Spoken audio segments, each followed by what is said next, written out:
Ayun, good morning. Today is Tuesday. Dito tayo sa Denver ulit. So, gawa naman tayo ng a day in a life pagka walang biyahe. I mean, may biyahe. Bumahe ako kahapon Monday. Dumating ako kahapon 12:30 local time. Pero hindi na ako nag-video. Pero ngayon, gawa tayo ng a day in a life ng nasa site, hindi walang kasamang biyahe. Alright? So, ito yung aking normal na suot sa work. So, ano bang tawag dito? Casual? Casual ba? Basta ganun. Long sleeve, yan, pants, tsaka leather shoes. So, yun. Pero, pwede naman kaming mag polo shirt tsaka maong pants. Pero personally, preferred ko naman na ganito yung suot ko para naman presentable Kasi para gagalangin, yan ika nga. Para seryosohin tayo. Ayan. Pero yung mga kasama ko, siguro kalahati ng mga kasama ko sa team, sila nagaganto rin. Or meron silang araw sa visit na yung ganito. Then meron ding araw na naka-polo shirt tsaka naka-maong.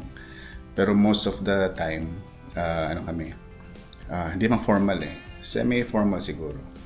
Kaya, ayun. Sama kayo sa akin. Paalis na ako ng hotel. Yeah. And teka, ito yung kinain ko kahapon. Itatapon ko na siya kasi ayaw ko may basurang yung pagkain na natira sa room.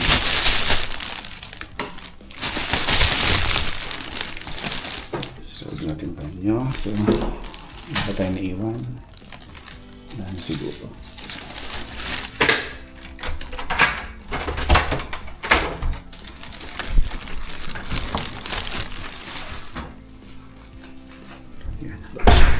Bagay basurahan dito. Oh, wala.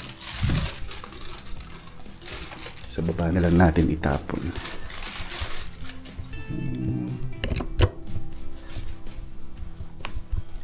Ito nga palang hotel ko ay Hilton din, pero double tree yung pangalan. Double tree by Hilton yata. Ito ay malayo sa office. 10 miles. Para maiba. Kasi suggested ito nung aking isang kasama. I-try doon namin. Ito may sunog. I-try doon namin itong hotel para for a change nga. Pero parang mas maganda pa rin yung mga hotel sa downtown kaysa dito. Kasi dito parang bukid na.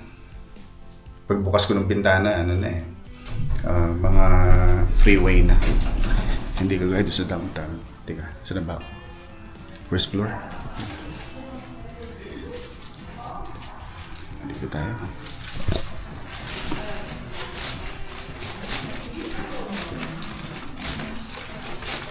Morning. Good morning.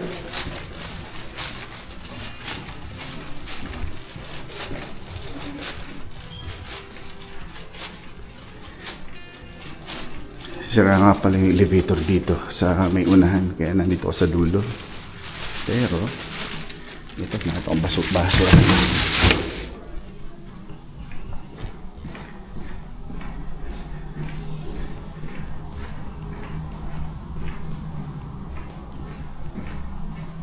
Pakita ko nga pala sa inyo swimming pool dito.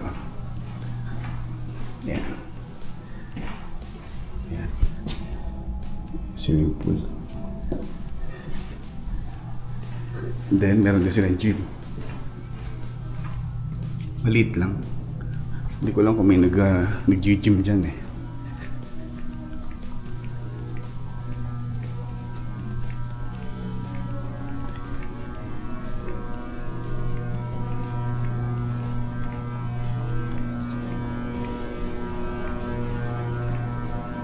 Labas tayo ng building. Ito, labi na to eh.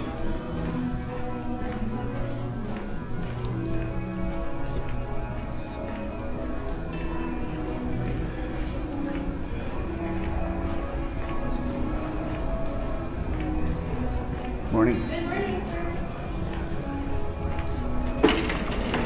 Okay.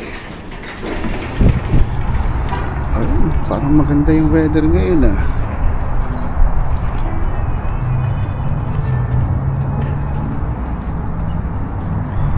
Yun ang aking sasakyan.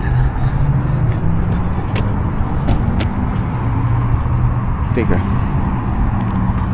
Parang bukas yata ang bintana ah. Ay hindi, sarado pala.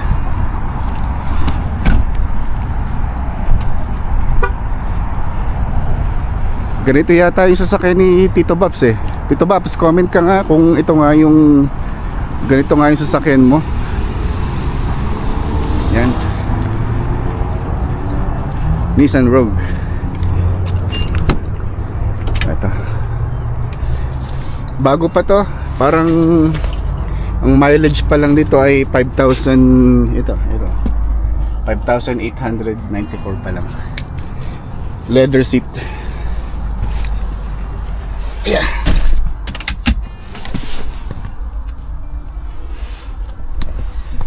Yun. Hiningal ako ah. Medyo malayo din ako sa sa aking room papunta dito sa garahe. Malaki yung malaki yung hotel. Parang castle eh oh.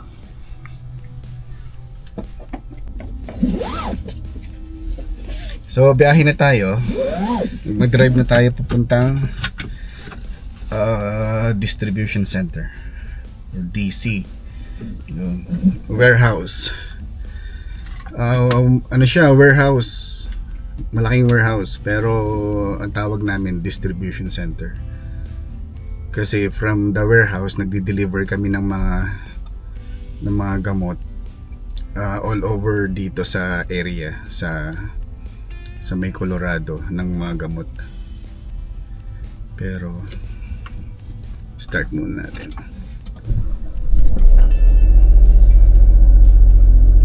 And lagay natin ng address.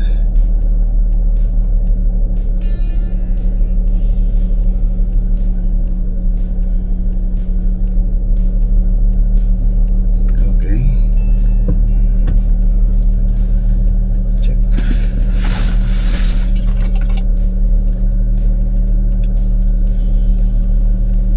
And daan tayo sa Starbucks. Bili tayo ng ating coffee at almusal, sandwich. Morning, how you doing today? I'm good. Good, what can I get for you? I'll get one iced caramel macchiato, grande, Yeah, grande iced caramel macchiato, anything else? and one impossible sandwich. Impossible sandwich, gotcha. Anything else? That's it. Okay, top 37, thank you. Thank you.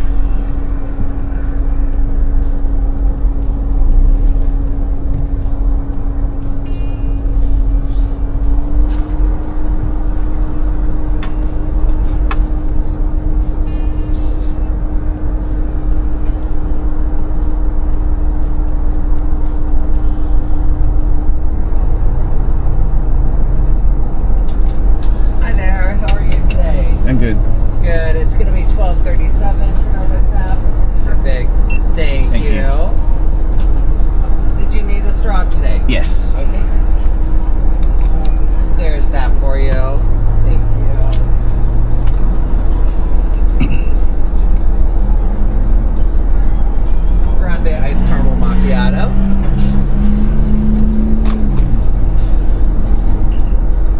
Starting route to 501 West 44th Avenue. Proceed to East 120th Avenue, then turn right.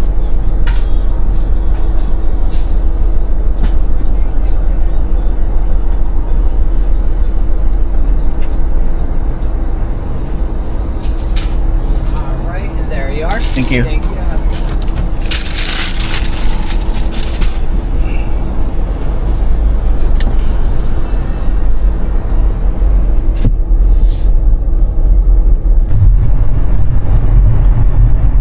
Yun, so meron nga pala kaming budget na pagka pag bumabiyahe kami, meron kaming budget na $100 na allowance sa pagkain. Ayun, so napakalaking na yun, amount para sa pagkain. Hindi pa ako nakakautos ng $100. In 2 miles, take exit 214 beyond to 48th Avenue.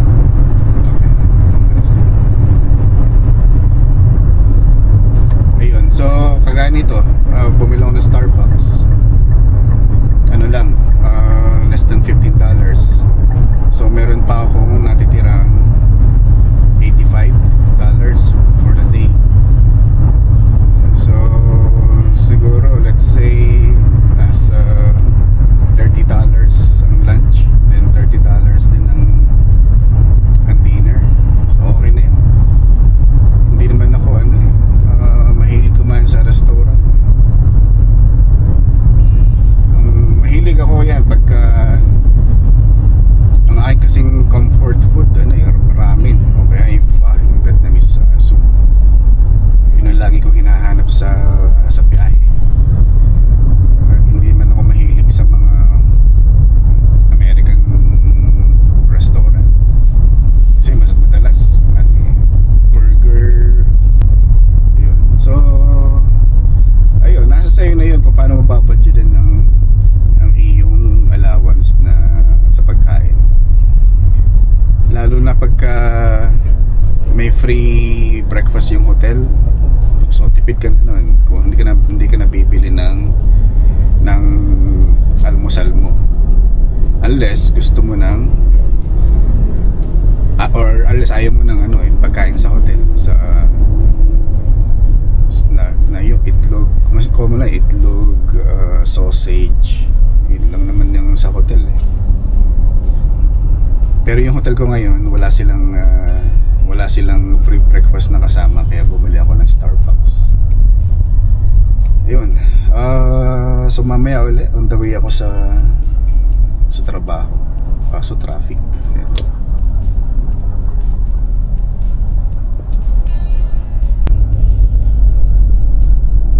Ito yung office, harapan. Ito yung parking. Ito tayo papasok.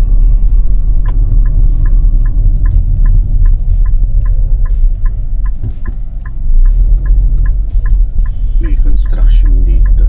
Tagal na nito ginagawa nila.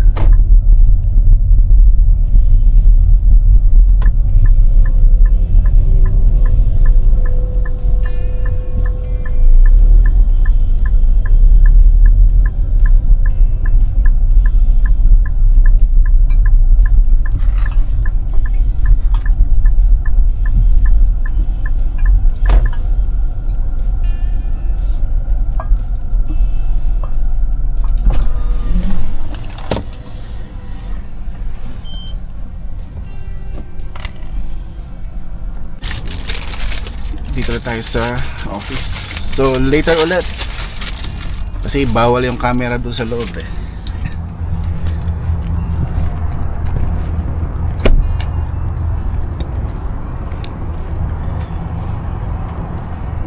Luma na lang yung building. Ito yata yung isa sa pinakamaliit naming warehouse.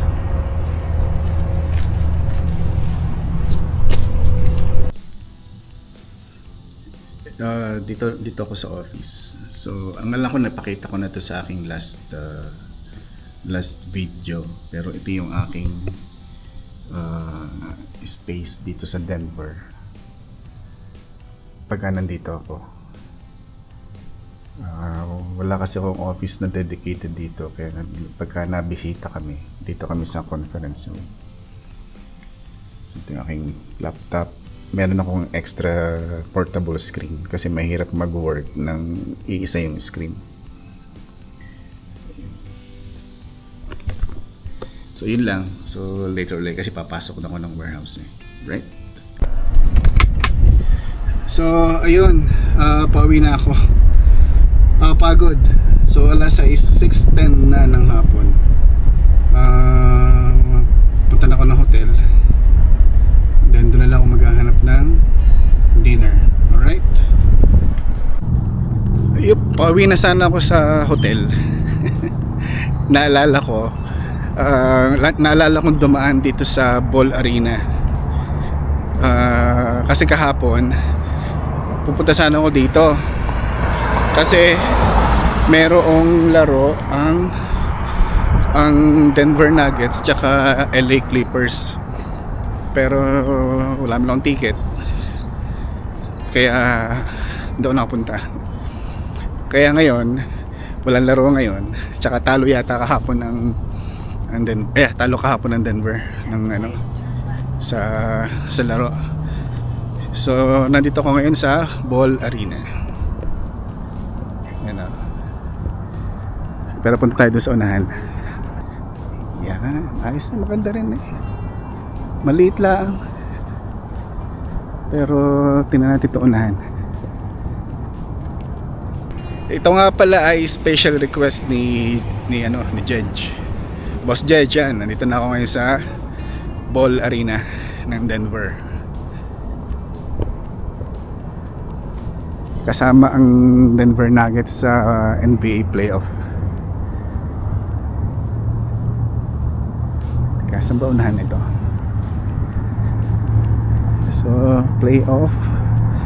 Ito na yung mga naka-display dito. Pero yun mismo yung Ball Arena.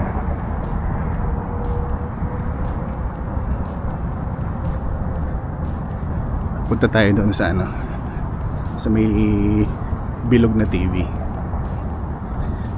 Sayang kasi last week meron akong arena tours. Ang problema naman, naging busy ako sa DC, sa warehouse. Kaya yun, wala, na-forfeit na yung aking ticket. Sayang. Ngayon parang wala na silang studio tour arena tour kasi meron na silang playoff. Magandang TV oh.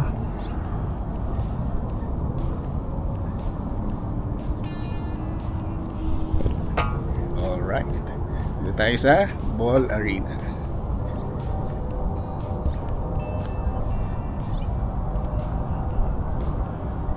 Ito ang isa sa mga perks ng work travel. Pwede mo makita yung mga ganitong places. Yun nga lang, hindi tayo makapasok sa loob. Baka meron din yung souvenir shop.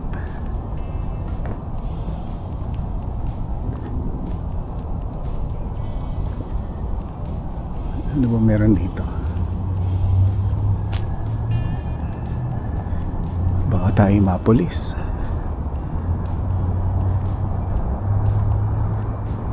Ganda sana kung merong souvenir shop no? Team store. Yun, meron pala. Ano yung taas? Baka nandito. Yan parang yun ang entrance eh. Ayun, altitude team store. Bukas pa kaya?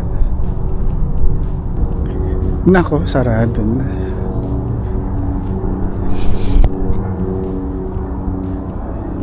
Hanggang 5 PM. Walang pag-asa. 5 PM.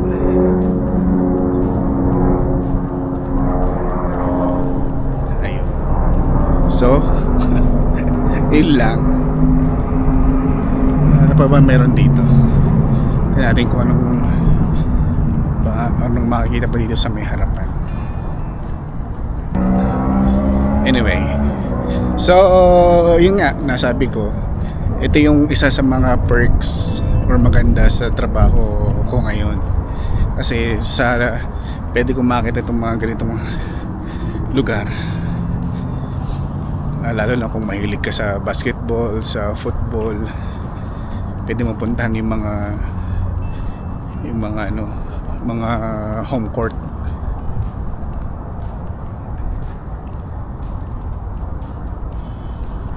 Hindi ko lang kung kita eh, pero may nakasabit na ganun eh. Pero tayo ay liliban na.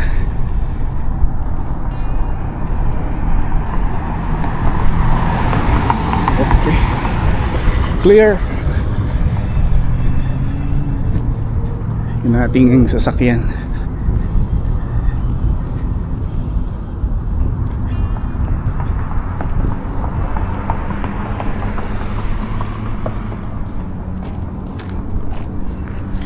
So yun, punta na tayo ng ng hotel. Hindi ko alam kung saan ako kakain eh. Hindi pa ako gutom eh.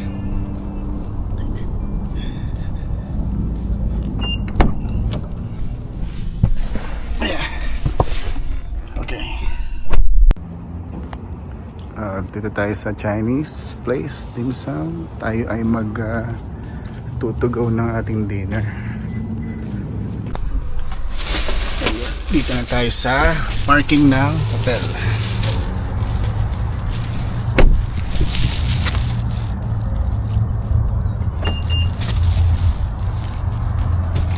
Bumili ako ng pansit kung pao. Ewan. So dito ko na tatapusin ang vlog natin for today. So this is my a day in a life version 2. Alright, that's it, pansit.